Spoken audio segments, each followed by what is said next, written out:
question number 1 of exercise 1.4 class 11. So we will continue from question number 2, that is exercise 1.4.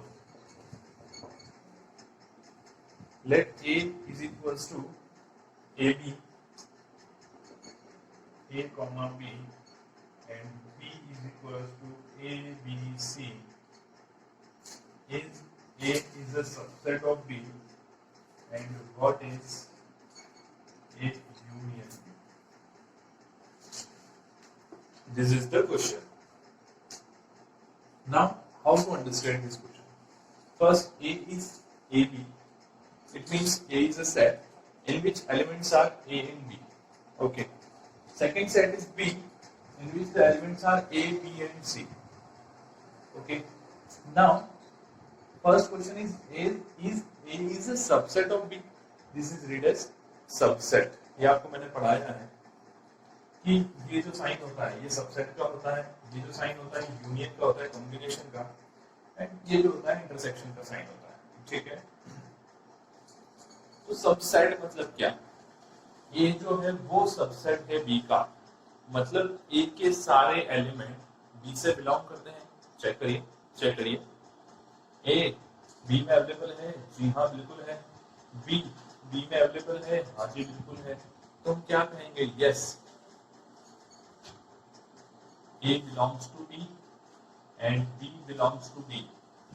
So A is a subset of B, right? First thing. Second, what is A union B? Now, after combining A union B will be what? इन दोनों को जब combine करेंगे तो क्या होगा? देखिए इसको, A B and A B C. A B C, because A B is already repeated here, so we will not write A B. So this is the answer. Now we can say if A is a subset of B, then union of A and B will be what? Answer is B only. यानी कि जब दो set दिए हो हमें और पहला set दूसरे का सबसेट हो, तो उस सिचुएशन में जो बाद वाला सेट है जिसकी हम बात कर रहे हैं, जिसके लिए सबसेट बता रहे हैं, वो सेट ही हमारा क्या होता है? यूनियन होता है. ठीक है. This is the answer. So इसको फाइनली अपन B भी तो कह सकते हैं. So A and B is equals to what? B. Next question is question number 3. If A and B are two sets such that A, just a second.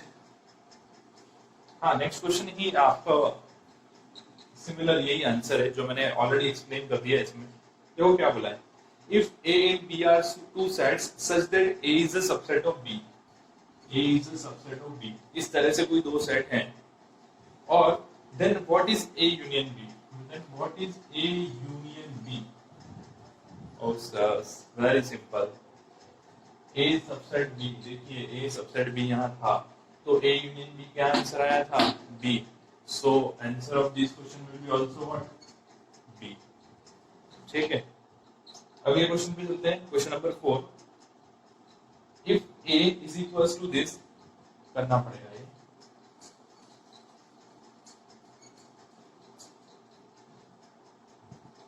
Question number 4. A is equals to what? A is equals to 1, 2, 3, 4. B is equals to 3, 4, 5, 6. C is equals to 5, 6, 7, 8. And B is equals to 7, 8, 9, 10. Oh. Then find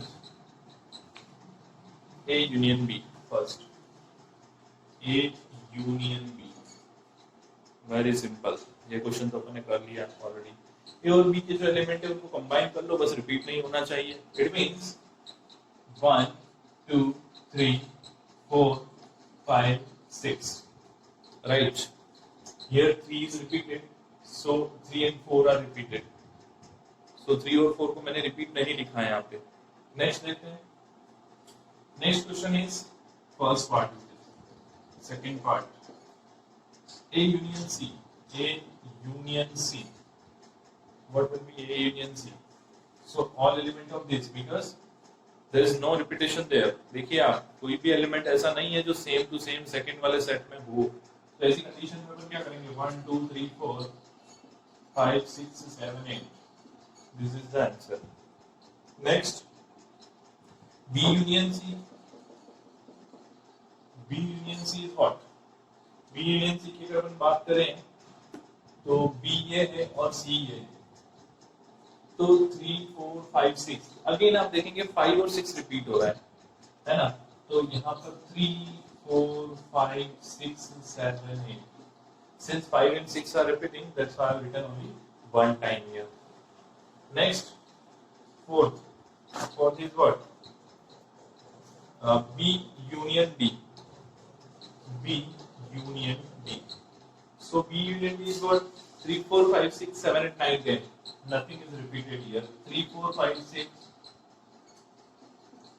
7 8 9 10. Right. Next, fifth, A union B union C. A union B union C. देखिए अब आप एक चीज यहाँ पे देख सकते हैं कि A union B union C directly find करते हुए हो सकता है किसी क्वेश्चन में आपको प्रॉब्लम आए, तो इन दिस सिचुएशन आप ऐसा कर सकते हैं कि पहले क्या निकालें, A यूनियन B और फिर उसका यूनियन कैसे निकालें, C से। अब पैरेंथेसिस सेपरेट, ओवरऑल अपन ऐसा कह रहे हैं कि this is kind of distributive law, है ना। तो या तो आप A को सेपरेट कर लीजिए, या B को कर लीजिए, या C को कर लीजिए। यहाँ से तीनों में से किसी एक को सेपरेट करके पहले दो का कॉम्बिनेशन फाइंड कीजिए। तो A यूनियन B क्या था? क्या हमने A यूनियन B फाइंड किया है? जी हाँ, बिल्कुल किया है। तो A यूनियन B की वैल्यू क्या थी ऑलरेडी? 1 2 3 4 5 6। यूनियन C, C की वैल्यू क्या है? 5 6 7 8। 5 6 7 8। So what is the answer here? Answer is 5 and 6. सही बात है भाई, 5 and 6 तो रिपीट हो रहा है, इन दोनों को रिपीट को छोड़ के बाकी सारे लिख दो। 1 2 3 4 5 6 7 8। 5 6 को केवल एक ही टाइम लिखा मैंने क्योंकि रिपीटिशन आ रहा था, बाकी आंसर है अपना। नेक्स्ट देख लेते हैं एक बार, A union B union D। A union B union D। अब क्या करें, पहले A यूनियन B ही निकालें और फिर उसका यूनियन कर देंगे D से। A यूनियन B तो ऑलरेडी है अपने पास, 1 2 3 4 5 6। इसको यूनियन कैसे करना है? D से। तो D क्या है? 7 8 9 10।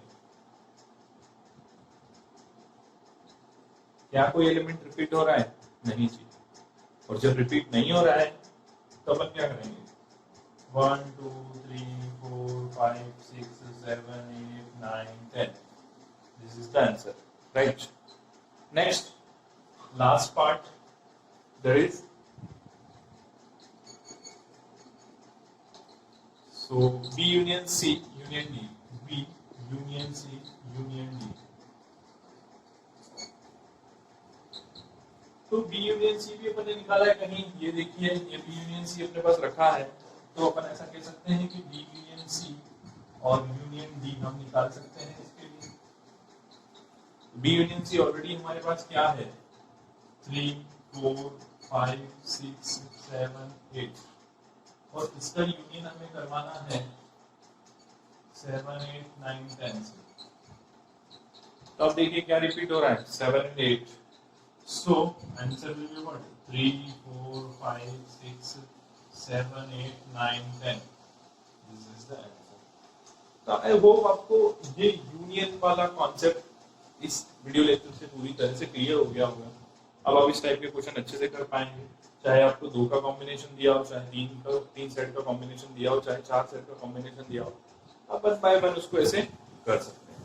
नेक्स्ट क्वेश्चन हम नेक्स्ट वीडियो लेक्चर में कंटिन्यू करेंगे। Thank you.